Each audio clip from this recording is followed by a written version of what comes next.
오늘 오후 예배 말씀 베드로전서 3장 4절입니다. 봉독은 3절과 4절, 2절 읽도록 하겠습니다. 너희의 단장은 머리를 꾸미고 금을 차고 아름다운 옷을 입는 외모로 하지 말고 오직 마음에 숨은 사람을 온유하고 안정한 심령에 썩지 아니할 것으로 하라. 이는 하나님 앞에 값진 것이니라. 오늘 말씀의 제목은 하나님 앞에 값진 것입니다. 베드로전서 3장 말씀은 그저 가정생활의 예절을 교훈하는 정도의 말씀이 아닙니다. 하나님께서 이 세상 질서와는 전혀 다른 새로운 질서, 하나님의 질서를 자기 백성 가운데 어떻게 세우고 계시는지를 잘 보여주고 있는 참 깊고 오묘한 말씀이에요. 특히 이 본문에서 아내들에게 주시는 이 요청은 세상적인 의미에서 약하기 때문에 참고 견디라는 소극적인 권면이 아닙니다. 오히려 인간의 힘으로는 만들어낼 수 없는 하나님 나라의 질서를 가장 선명하게 드러내는 자리로 부르시는 요청이고, 세상 사람들이 흉내낼 수 없고 상상할 수도 없고 자기 능력으로는 이룰 수 없는 하늘의 질서를 먼저 가정 안에서 심으시는 하나님의 특별한 부르심이라는 것을 알 수 있습니다. 그래서 이 요청은 단순한 윤리적인 문제가 아닙니다. 단순한 성격의 문제도 아니고 사회적 역할의 문제를 넘어서는 하나님을 뜨겁게 사랑하는 사람 안에서만 가능해지는 영적 질서의 문제로 우리를 이끌고 있습니다. 우리가 이미 앞에서 확인한 것처럼 하나님께서 아내들에게 요구하시는 것은요, 2절에 나타나고 있는 두려움과 정결함입니다. 그런데 이 두려움은 단순히 남편을 무서워하라는 뜻이 아니고 하나님을 경외하는 마음에서 흘러나오는 삶의 태도를 뜻한다고 했고요.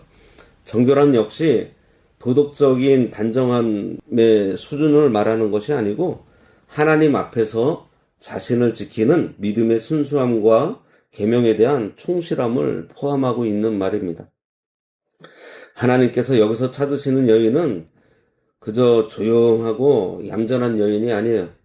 하나님을 사랑하는 마음이 분명하고 하나님을 향해서 중심이 고정되어 있고 하나님을 향한 경외와 순결한 믿음이 그 삶 전체를 이끌고 있는 사람을 말하고 있는 것입니다. 남편에게 보이는 행실조차도 결국 하나님께 대한 사랑에서 흘러나오는 것이어야 하고 그 행실을 통해서 믿지 않는 남편이 하나님의 존재 그리고 이 복음의 진실함을 보게 되어야 한다는 그 방향이 이미 우리가 앞부분에서 보았습니다. 그래서 말로 다투어 이기는 것이 아니라 삶으로 증거하는 것이라고 했고요. 강하게 주장해서 상대를 누르는 것이 아니고 경건하고 두려워하며 정결한 행실로 복음을 드러내는 것이라고 말씀했습니다. 그 행실은 사람 앞에서 잘 보이려는 행실이 아니라 하나님을 의식하는 데서 나오는 행실이고요.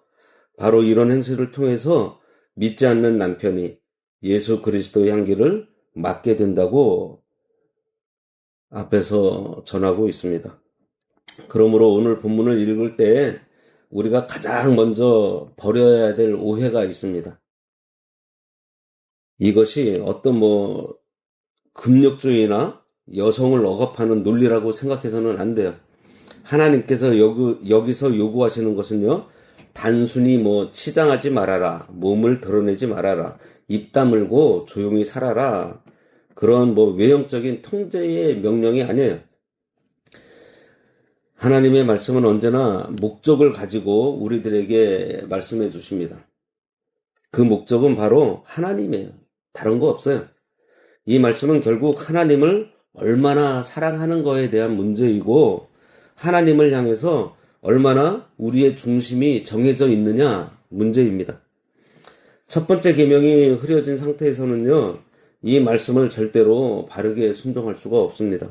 하나님을 뜨겁게 사랑하고 하나님을 기쁘시게 하기를 원하고 하나님께 더 가까이 나아가고자 하는 이 마음에 사로잡힌 사람만이 이 말씀의 요구를 이해할 수가 있고 또 감당할 수 있는 것입니다. 그래서 아내들에게 주시는 이 말씀의 핵심은 외모를 억제하는 것이 아니라 하나님을 사랑하는 것이고, 하나님의 사랑이 그 삶의 질서가 될 때 나타나는 속사람의 아름다움을 얘기하고 있는 거예요.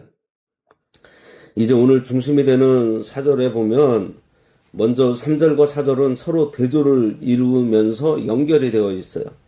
3절에서는 너희 단장은 머리를 꾸미고 금을 차고 아름다운 옷을 입는 외모로 하지 말고 라고 하였고, 4절에서는 오직 마음에 숨은 사람을 온유하고 안정한 심령에 썩지 아니할 것으로 하라. 이는 하나님 앞에 값진 것이니라. 이렇게 말씀하고 있습니다.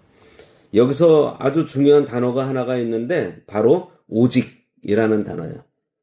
이 짧은 단어 하나가 여기 본문 전체의 방향을 결정하고 있습니다. 왜냐하면 이 오직은 어떤 단순한 비교를 하는 것이 아니고 집중하라는 말씀이기 때문에, 이것은 그저 외모도 중요하지만 마음이 더 중요해. 정도의 약한 그런 정도의 약한 비교가 아니라 하나님께서 당신 백성의 시선을 어디로 모으고 있는지를 보여주는 아주 강한 초점을 제시하고 있는 단어예요.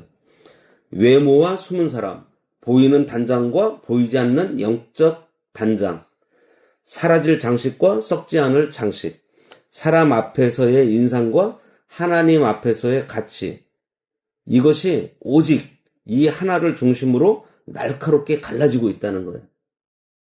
그러므로 이 말씀은 얼굴이 예쁜 것보다 마음이 예쁜 것이 좋아라는 그러한 정도의 교훈으로 축소되어서는 안 된다는 거죠. 여기서 하나님은 단순히 감성적인 마음가짐을 말하시는 것이 아니에요. 하나님은 훨씬 더 깊은 곳, 곧 우리 영적인 문제로 우리를 이끌고 계시는 거예요.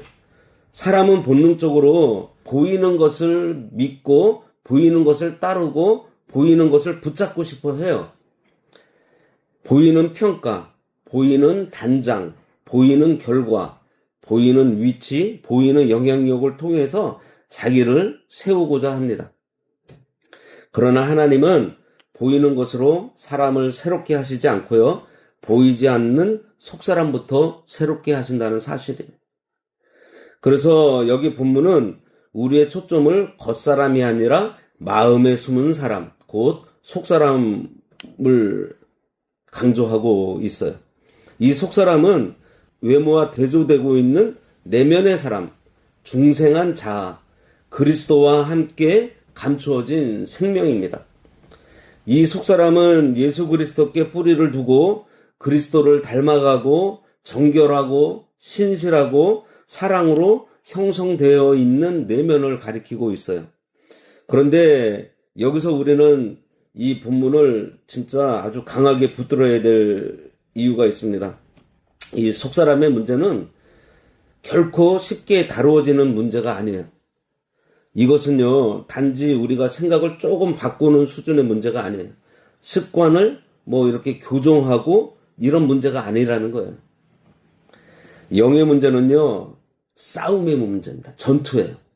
목숨이 걸린 문제예요. 우리가 진짜 집중해야 될 문제고요. 이 보이지 않는 전쟁의 문제. 여기 본문에서 오직이라고 말하는 그 순간에 하나님은 우리를요, 한복판에 싸움터로 지금 데리고 가시는 거예요. 왜냐하면 사람은 자기 외모를 가꾸는 데는 비교적 열심을 낼 수 있습니다. 하지만 속사람을 다루는 싸움에는요, 우리가 쉽게 들어가려고 하지 않기 때문에. 속사람의 싸움은 숨길 수 없는 싸움이고요. 자기 고집과 싸워야 되고, 자기 자아와 싸워야 되고, 그리고 인정받고 싶어하는 이 욕구와 또 상처받는 것, 내 분노, 그리고 이 불안함, 그리고 허영과 우리가 한꺼번에 싸워야 하는 거예요. 하나 따로따로 싸우는 것이 아닙니다. 그것들이 한꺼번에 우리를 공격하고 있어요. 그러므로 하나님께서 아내들에게 요청하시는 것은요, 그저 얌전한 태도를 유지하라 이 말씀이 아니에요. 영의 전쟁터 한복판에서 성령의 통제를 받는 사람으로 서라고 하는 말씀입니다. 이 싸움은 대충 믿음 생활 잘해보자 하는 그러한 결심으로 되는 것이 아니에요. 영의 문제는요, 영의 문제로 정확하게 다루어져야 되고 그 사람 속에 숨어있는 영의 중심이 성령의 통치를 받고 있는지를 분명하게 드러내야 합니다. 그래서 사절에 있는 마음에 숨은 사람, 그 다음에 이어지는 표현이 너무 중요해요. 뭐예요? 온유하고 안정한 심령에 썩지 아니할 것으로 하라. 여기 심령이라는 이 표현은요, 문맥상 사람의 내면의 기질과 상태를 가리키는 말로 이해하는 것이 자연스럽습니다.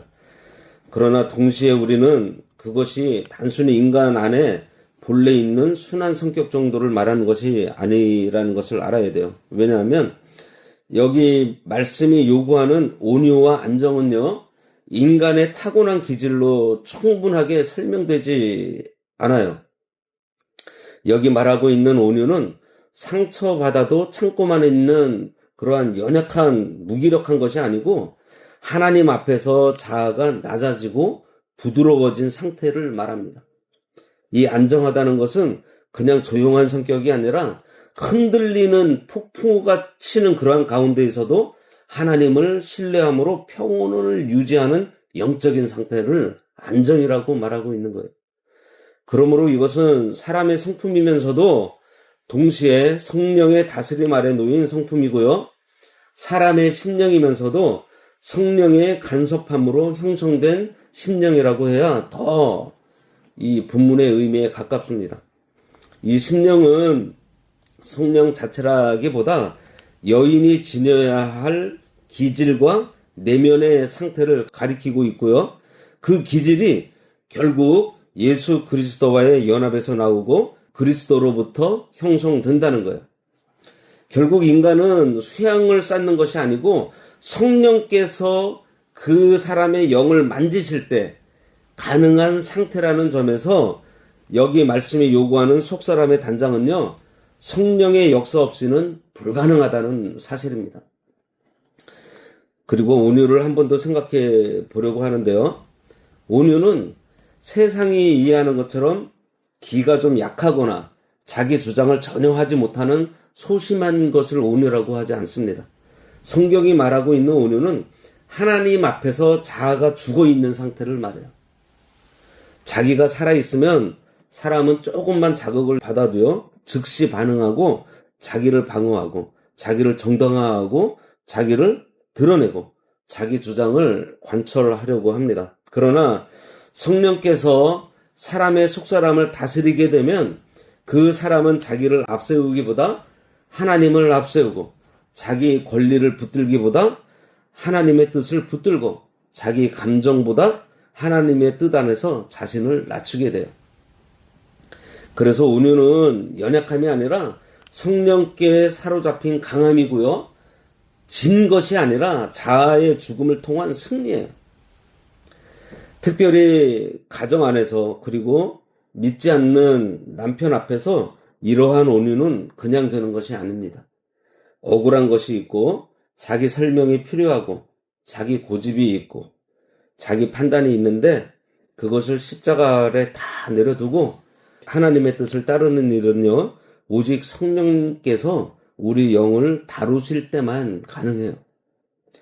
그리고 여기 안정한 심령을 한번 또 보게 되면은 이것은 그냥 떠들지 않는 그런 기질, 조용함을 사랑하는 성품, 흔들리지 않는 평온함을 가리키는 말로 설명되고 왔습니다.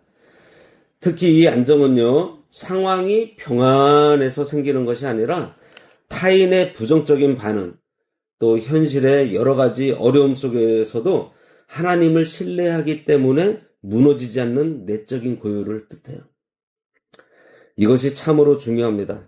오늘날 우리의 문제 중 하나가 겉으로는 신앙이 있는 것 같아 보여도요, 속은 너무 쉽게 흔들리고 요동치고 있다는 사실이에요. 말 한마디에 흔들리고 인정받지 못하면 무너지고 내 뜻대로 되지 않으면 불평이 쏟아지고 조금만 긴장이 생겨도 관계가 깨지고 분열이 일어납니다. 그러나 성령께서 사람의 영을 다스리시면 그 사람은 단단해져요. 거칠어지는 것이 아니라 더욱 조용하고 단단해집니다. 자기 중심이 강해지는 것이 아니고요. 하나님 중심이 더 선명해지면서 요동하지 않게 돼요. 이러한 안정은 가정에서 화평의 기초가 되고요. 또 그 교회에서는 질서의 기초가 되고 공동체에서는 하나님 나라의 숨은 기둥이 된다는 사실입니다.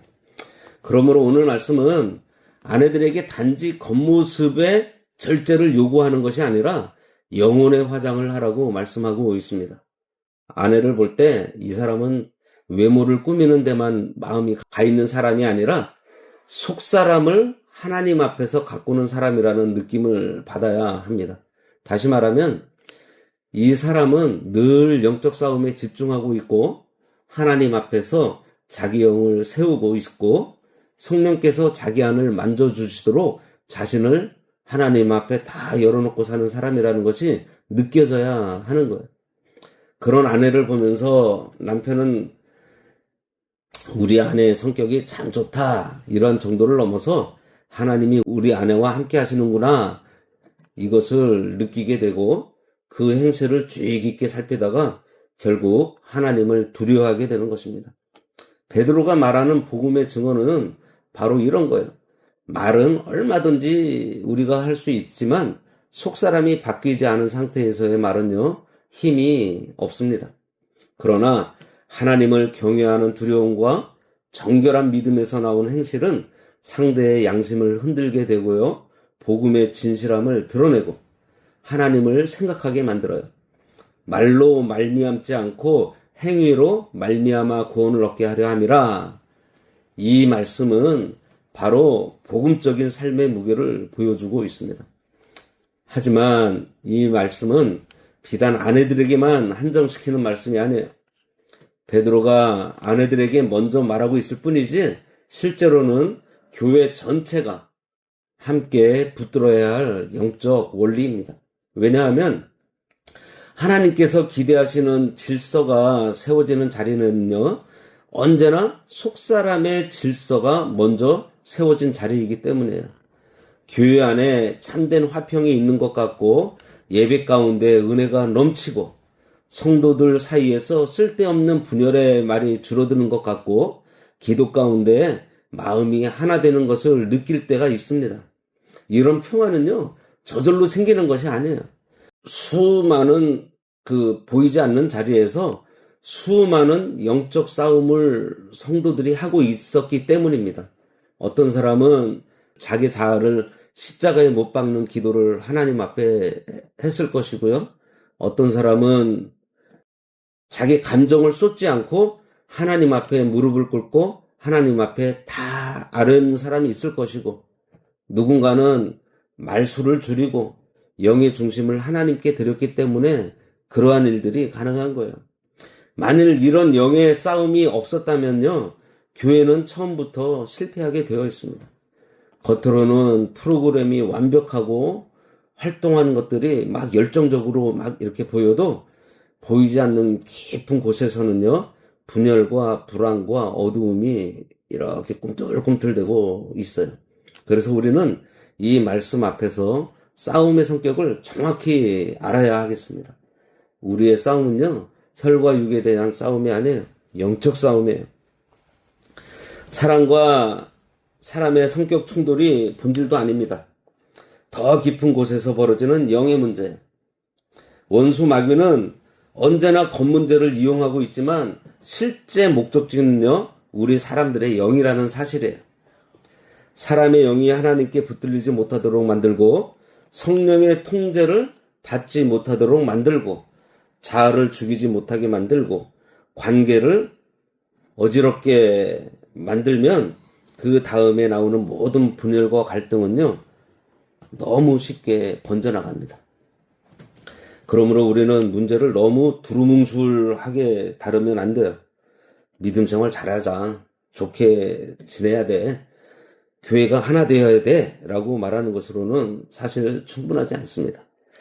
먼저 내 속사람이 성령의 다스림을 받고 있는지, 내 안의 자아가 아직 살아서 꿈틀거리고 있는지, 내 영이 정말 하나님 앞에 깨끗하게 드러나고 있는지, 그리고 화평하게 하시는 성령의 역사가 내 안에서 실제로 일어나고 있는지를 우리가 늘 점검해야 합니다. 결국 오늘 말씀은 우리 모두를 기도의 자리로 끌고 가요. 우리가 앞으로 기도할 때 단순히 문제 해결에 대해서만 구할 것이 아니고요. 우리의 숨은 사람을 하나님 앞에 그대로 다 내놓는 기도를 해야 하겠습니다. 겉사람만이 아니라 우리 속사람, 감정이 아닌 우리 영의 중심, 또 우리 말과 행동을 일으키는 우리 내면의 원천을 주님 앞에 다 드러내야 하겠습니다. 내 안의 고집을 죽여주기를 기도하고요. 내 안의 정욕을 제거해달라고 기도하고, 내 안에 있는 불안함과 두려움, 그리고 내가 가지고 있는 공격성, 자기 주장을 다스려 주시기를 기도하고, 내 영이 성령의 손에 붙들리도록 기도하고, 온유하게 하시고 안정하게 해달라고, 그래서 화평을 누릴 수 있는 사람으로 만들어 달라고 하는 기도가 오늘 본문이 원하는 기도예요. 왜냐하면 하나님 앞에 갇힌 것은요, 외모가 아니라 이렇게 성령의 다스림 아래 조용히 빚어져가는 속사람이기 때문입니다. 그래서 우리는 무엇을 꾸미고 살고 있는지, 우리의 시선을 향해서 내 외모를 다듬고 인상을 관리하는데 더 많은 힘을 쏟고는 있지 않는지, 아니면 하나님 앞에서 속사람을 단장하는데 더 마음을 쏟고 있는지, 우리의 영은 지금 성령의 간섭 아래 있는지, 아니면 여전히 자기 기분, 자기 상처와 교만의 통제 아래 있는지 오늘 말씀은 우리들에게 묻고 있습니다. 하나님께서 원하시는 새 질서는요, 언제나 이 속사람부터 시작된다는 것을 알아야 합니다. 온유하고 안정한 심령, 곧 성령의 다스림으로 자아가 낮아지고 관계가 화평하게 되는 그 내면의 질서가 세워질 때에 하나님 나라가 가정 안에서, 그리고 교회에서, 공동체 안에서 실제로 임하게 됩니다. 그러니 오늘 우리는 겉사람의 문제에서 멈추지 말고 이 속사람의 전쟁터로 하나님께서 이끄실 때에 담대하게 나가야 돼요. 거기서 성령의 손에 붙들려서 우리 자아가 죽고, 거기서 화평의 역사가 시작이 되고, 거기서 하나님 앞에 값진 사람이 되는 은혜가 우리들에게 일어나야 하겠습니다. 기도하겠습니다. 거룩하신 하나님 아버지, 우리의 겉사람이 아닌 마음에 숨은 사람을 보고 주장하시는 주님을 바라봅니다. 우리의 속사람이 성령의 다스림을 받게 해주시고, 살아있는 우리들의 자아와 고집과 분노와 허영이 십자가에 죽어지게 하시고, 온유하고 안정한 심령을 우리 안에 이루어 주셔서 가정에도 교회에도 화평이 흐르게 해주시고, 저희들의 행실을 통해서 하나님 아버지께서 살아계심이 드러나게 하여 주시옵소서. 또한 사람 앞에서 단장하기보다 하나님 앞에서 우리 속사람의 아름다움을 단장하게 하소서. 오늘도 우리의 영을 성령께 온전히 내어드리는 삶을 살아갈 수 있도록 인도하여 주시옵소서. 예수님의 이름으로 기도드리옵나이다. 아멘.